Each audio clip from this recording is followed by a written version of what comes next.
All right, what's up? We're back, everybody. It's game day. It's Wednesday. I do not like this 3 days in between games. I don't know how you all feel. No, and it's going to be even more this next time. We got till Sunday for game 3. I don't like it either. No, Cal and I were talking about it. It's great for handicapping. We have plenty of time to look at everything. That is true. It is great for props. I'm overanalyzing like everything. Nothing's sticking to the data. We had one of the lowest scoring games in the history of the league, basically, with the Sky and the Sun the other day. But everybody, welcome to the Spread the Floor show. We're going to be previewing Game 2 of the WNBA playoff semifinals tonight.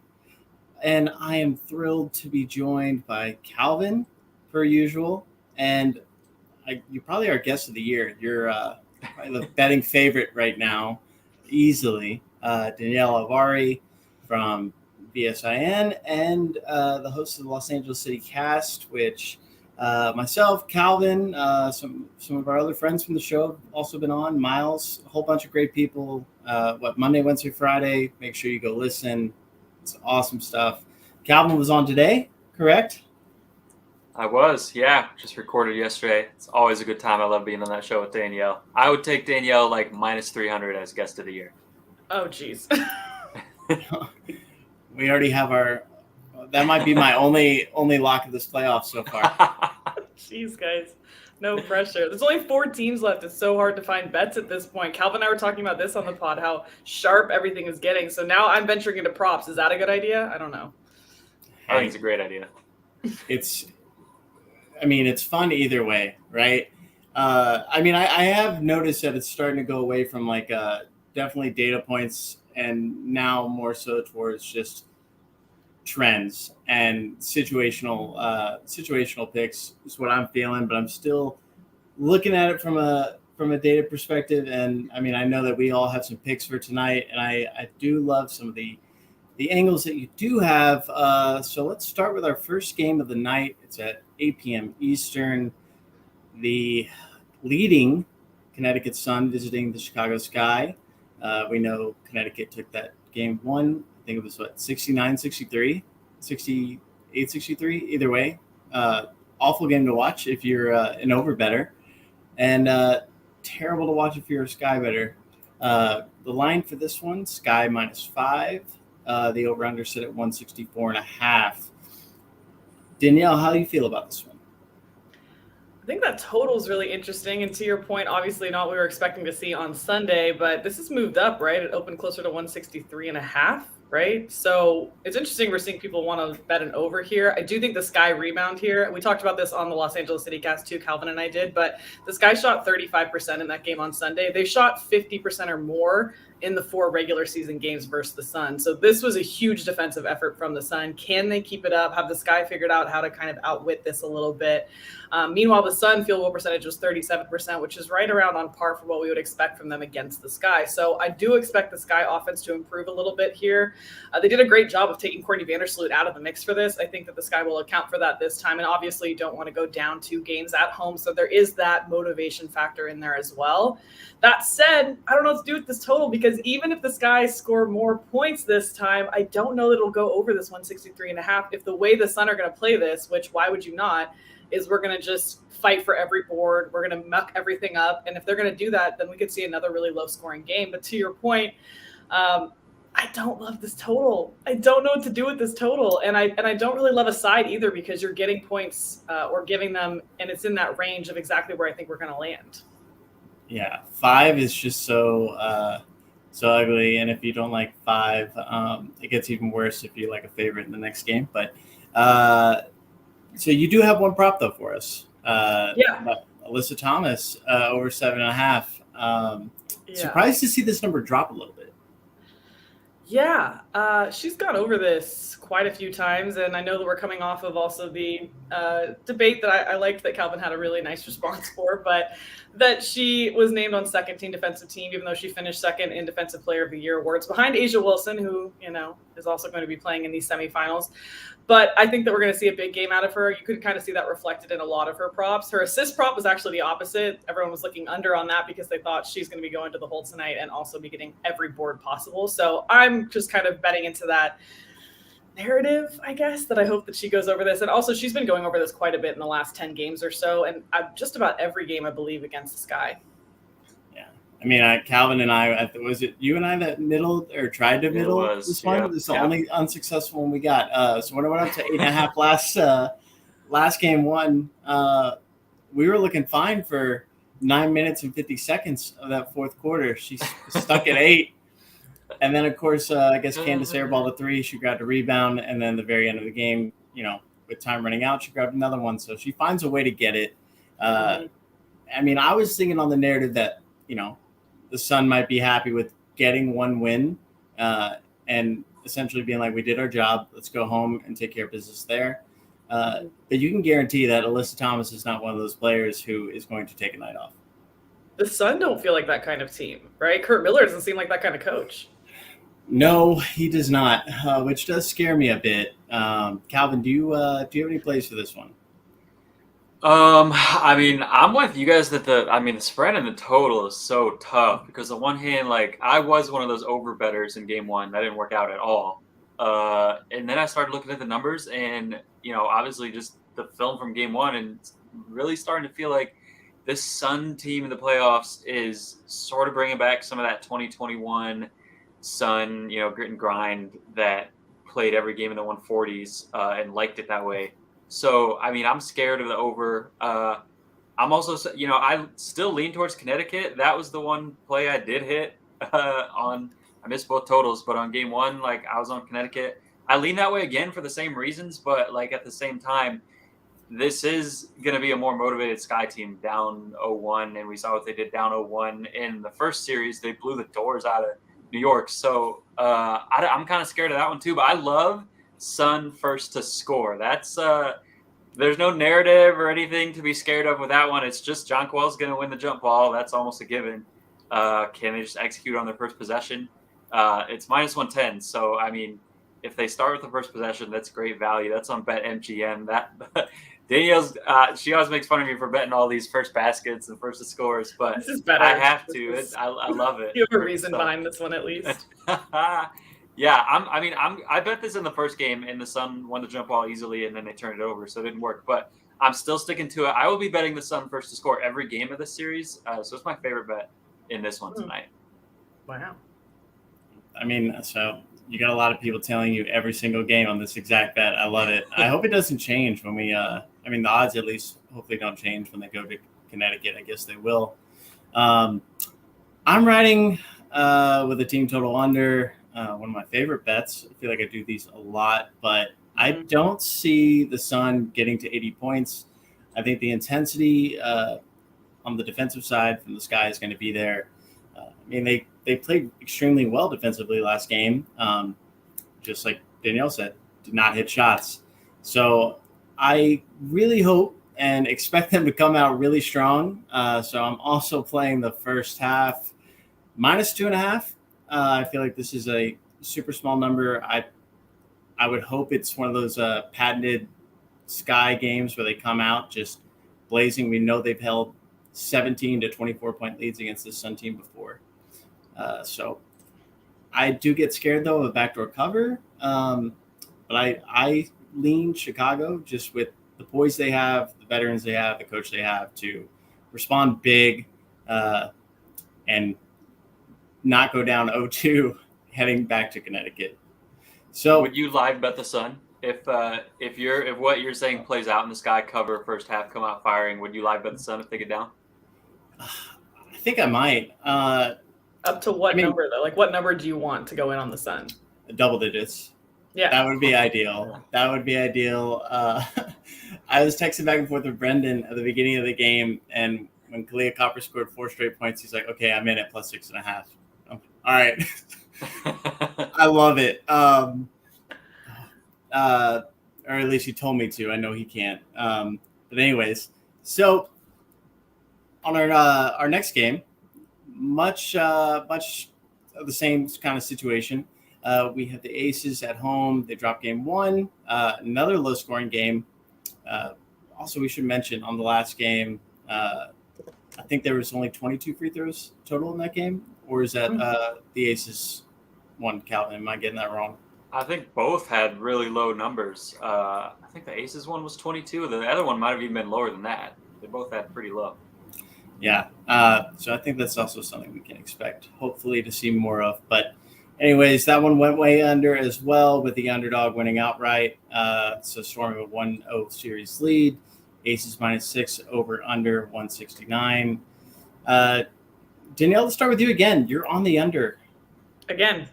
Yeah, I was on the under for this on Sunday. I just looked at the Seattle and Las Vegas matchups over the season, and I didn't think we were going to go over 170. I thought Calvin was going to be with me on this one because we talked about this, that if they hung a 170, it would be really tempting to look under. So I think I said 180.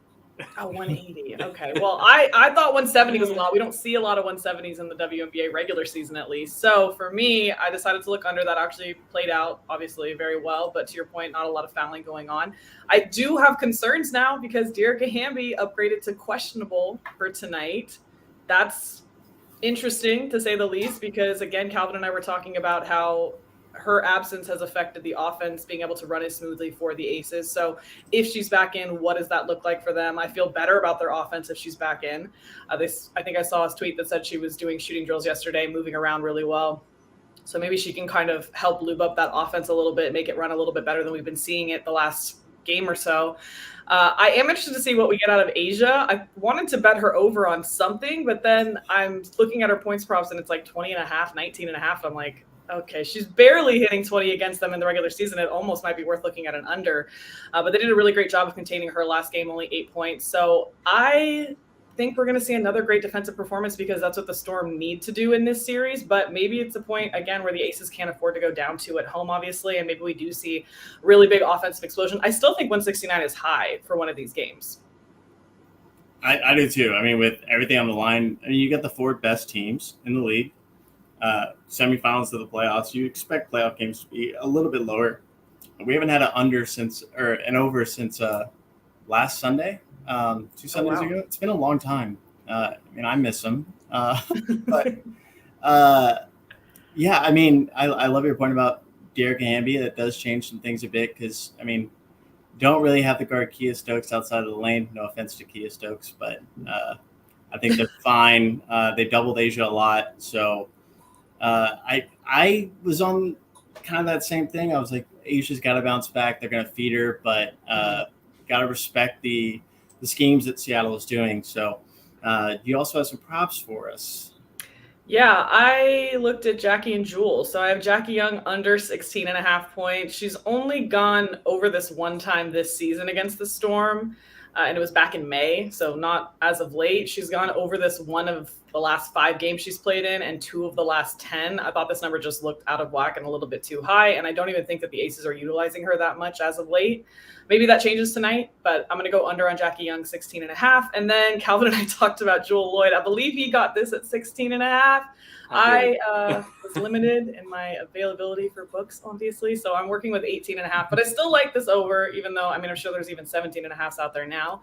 But she's gone over 18.5 in 4 out of the last 5 games against the Aces this season. 26 points, 38 points, 24, 19. She had one game where she had 1 point, but I think that was a little bit uncharacteristic of her, obviously. She seems to be hitting her playoff stride right now. And even if you look back just the last 10 games or so, she's taken that step forward. And it's interesting because really last year it was kind of like, was she going to be able to be this reliable perimeter shooter for Seattle?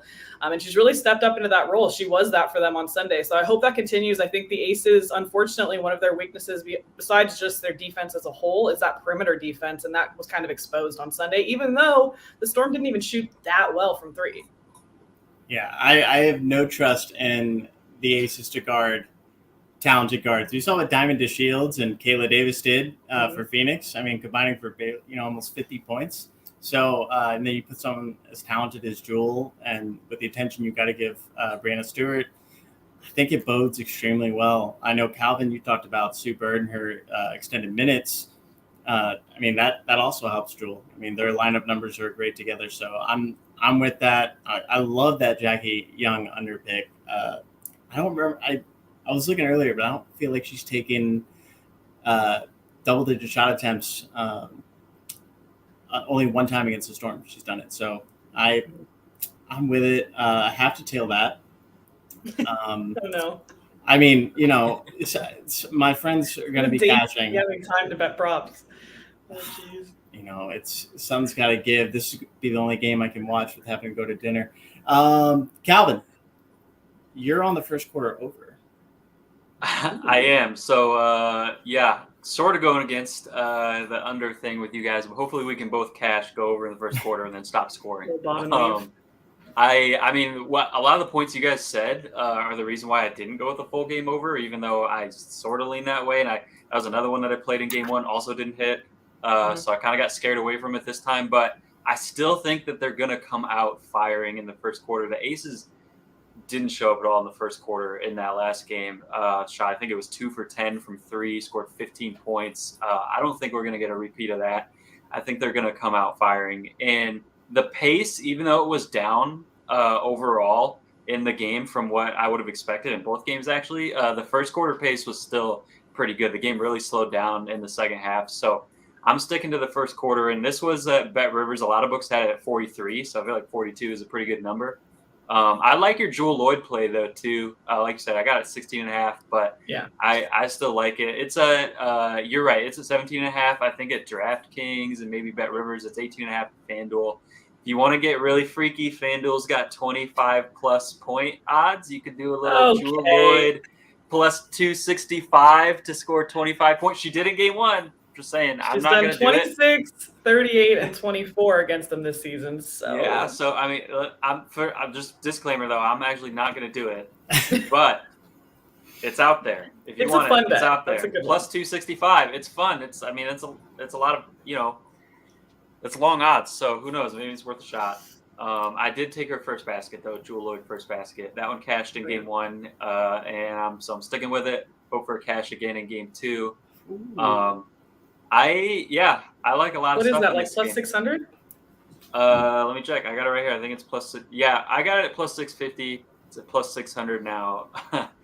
I bet these and FanDuel moves them. So sorry to everyone else. My bad. But I still like it at plus 600. Honestly, I think it's pretty good. They go to her a lot. I think that she's taken the first shot in 3 of their 5 games against the Aces. They go to her a lot early anyway, and especially against the Aces because, like we talked about, they can't really guard the perimeter very well. So, Stewie is a little bit better. The jump ball should be pretty close, but Stewie has won a few more than Stokes has. So it should be a little over 50% for the Storm to start with the ball. So I like Jewell to score first as well.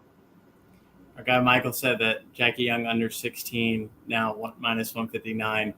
So that's a bummer. But I think I got mine at minus 120. So yeah, it's actually 15.5 on FanDuel too. So this is how you know Danielle knows what she's talking about. She's moving these lines. It's already down a point at FanDuel. We love that. Calvin, with that over, I was on the first half over in the first game just based on how many overs in the first half we saw in the first round. And there were 2 4+ minute stretches in each quarter last game where neither team scored. And they still got to 79 points. I think this game could easily hit 200 and I wouldn't be surprised, and it could end at 140 and I wouldn't be surprised. It's just crazy teams. One team is definitely better at defense than the other. So, I guess what you're saying about Derek Hamby does kind of make me feel a little bit cautious when betting aside. So I am not betting aside in this game. I'm actually only taking Breanna Stewart over 9.5 rebounds. She's done this multiple times against the Aces. It's at plus 102 on FanDuel, plus 100 at BetRivers. I don't see Tina Charles having 18 rebounds again. And we know Breanna Stewart could have been the Defensive Player of the Year, but she wasn't. Asia Wilson was. Good time to go out and drop 25 and 15. So I I hope this one cashes. I hope they all cash. What do you think about Asia over her rebounds? Oh, go ahead. I wish it was at 9.5. Sure. I think that's what I said too. Like that 10.5 just makes me worry a little bit. Like, because what if the Aces do go off, and they do get her some rest, and she goes out with 9 boards? I would be worried. I don't see this game being a blowout. Has either team won by more than 10 in this matchup? I don't think so. Yeah. So, I mean, maybe once. I know she's done it. I do think if it is going to be a blowout one way or the other, we could see, again, the Storm kind of pull out and get ready for game 3. So maybe you will see a cover here. But it's just too sticky, I think, to get involved. Yeah. But I think she's had 15 and 16 rebound games against the Storm. She has. Yeah. She's only gone under 10 one time against the Storm, I believe. Yeah, I mean, if it's at I think it was at -114 at FanDuel. If you can find plus odds, I think I'd take it. But you always worry about situations like Alyssa Thomas grabbing 2 rebounds in 10 seconds and an assist to hit the over. Also, Jackie Young, if you can get her at 15.5 on FanDuel, I would still look under that. Yeah. What do you think, Yeah, Calvin? it's plus odds. So I mean, you just she hasn't scored over. She scored over 15 against them one time. So if that's what you can get, I would still go under 15.5. Yeah, and you're getting even better value at plus 108 than at -140 or whatever it is at BetRivers 16.5. So I actually like plus odds better. I feel like with 1 point versus a really juiced 16.5. Yeah. No, we just doubled down. Yeah. Like, call your shot. True. By the way, you moved Jewell Loyd too. Jewell Loyd's over 18.5 on FanDuel. I got it here. It's minus 140 now. It's minus 140 and plus odds on the under. Yeah. Do you think that the Aces are going to respond to what she did in game 1? Like, are they going to defend her better? I mean, they have to, but I mean, even if they do, though, I mean, she went off for 26, where she could go off for 19 and 20, and we're still fine. So I think the volume alone is there to warrant betting it. No Gabby Williams. You're not going to get jumpers from Sue Bird. You're not going to get driving attacks or pull-ups from Stephanie Talbot. She'll sit in the corner, sit in the free throw line extended and shoot threes. Jewell Loyd is pretty much the only other player that I would trust on that team to actually create a shot for herself, besides Stewie. So, I mean, I feel like that's extremely safe. I mean, I love the props you're on tonight, except for Alyssa Thomas, just because I have to stay away from her. I think I'm 0 for my last 3 with her, just getting burned either on an over or I hope she's fired up about that second team. Yeah. No, I love the rebounding play for that reason because, I mean, she's going to be fired up even more, on that end of the floor. I will say, like, I probably won't do this because I love all the points that we're talking about with Jewell Loyd, and I think she's going to have a great game. But once that under 18.5 is starting to get to plus odds, like, as someone who took over 16.5, it's starting to tempt me into a little bit of a middle. If it gets to 19.5, I would seriously think of it. That's 3 points. That's a lot. Middle? No. I mean, Calvin, you're getting obsessed with all the middles we've been hitting on this show. This show has done well on middles. Alyssa Thomas. Can I go back to the other game really quick? Yes. Because there was not a single, like, I circle the props that I love, and I have, like, the Alyssa Thomas here, but everything else, like, I didn't love anything in this game. And Calvin and I talked about this because the sun and the sky are so good at spreading this around a little bit, whether it's assists, rebounds, or points. I almost wish you could bet like points, rebounds, and assists for some of these players. But Candace Parker, over her assists, it was pretty juiced when I looked at like minus 140. But also, I lean over on her points at 14.5. She does really well against this team. She scored 19, 18, 25, and 18. She had that big game on Sunday, so maybe we see a little regression there. But I mean, over 14.5 seems very doable. Oh yeah, I actually played that one earlier as well. I like you said, she hasn't got. What's her lowest point total against the Sun? 18 all year. 18. Yeah. 18 twice. Yeah. 18, 18, 25, and then whatever she scored in that last game when she had the best game of all time. Yeah, I like it. I feel like, especially now in like in those situations where I mean, it's not an elimination game. It's a must-win game. It's hard to trust anybody else in that situation. So I do like that. Do y'all see any value with either of these teams on series props? I have to see the odds, but I don't. Do we? First of all, I think we're hoping we see both of these go to 5, right? Yeah. Right now, I would, in my opinion, no. But I think the two underdogs are the Storm and the Sun. If they both lose, which, like we're talking about, neither the Aces or the Sky, you would expect to go down 0-2 at home, right? If they both bounce back 1-1, and then we get back to plus money on the Sun and the Storm, I think it might be a good time to take them heading into Game 3, getting 2 home games back-to-back for each of those teams. So I would probably stay away for now and wait until that happens. You can get a better number. Yeah, that's a good point. Sky are plus 132 on FanDuel, Sun minus 164, Aces minus 106, Storm minus 114. I think we got plus 175 over 4.5 games in that first series. I mean, I took minus 130 on the Sky originally, but I am a little worried, just a little bit. I mean, we've all heard that narrative that the Sun know it's like their last go round. So I feel more confident about the Sky advancing to finals than I do about either Seattle or Las Vegas. I think that will be more of a dogfight. Same. Like, I'm just scared. I know that kills Calvin because he's high on the Sun. I'm high on the Sky. I am high on it. The Sun were my pick from the beginning of the season, and I'm staying with them until they fail me. Yeah, they have to break through one of these times. They have so many identities. It's actually, I mean, that team.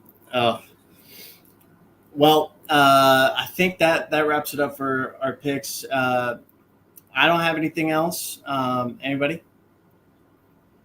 No, good. All right. I keep looking at this total for the Sun and Sky. It's so tempting to want to bet it over, especially after what we just saw. But I know. I don't think so. I know. If this was a regular season on a back-to-back, Calvin and I would have bet the over the second it came out. But, yeah. Playoffs make you a little worrisome. But, I think it's such a blessing that we have all these props. We got Calvin's first to score bets. Those are the best. We're all cheering for you. So next games are on Saturday, right? Or Sunday? Sunday. All right. Well, Calvin, I know we'll be back. Danielle, always love having you on. Appreciate it. And, good luck, everybody. Cash some tickets.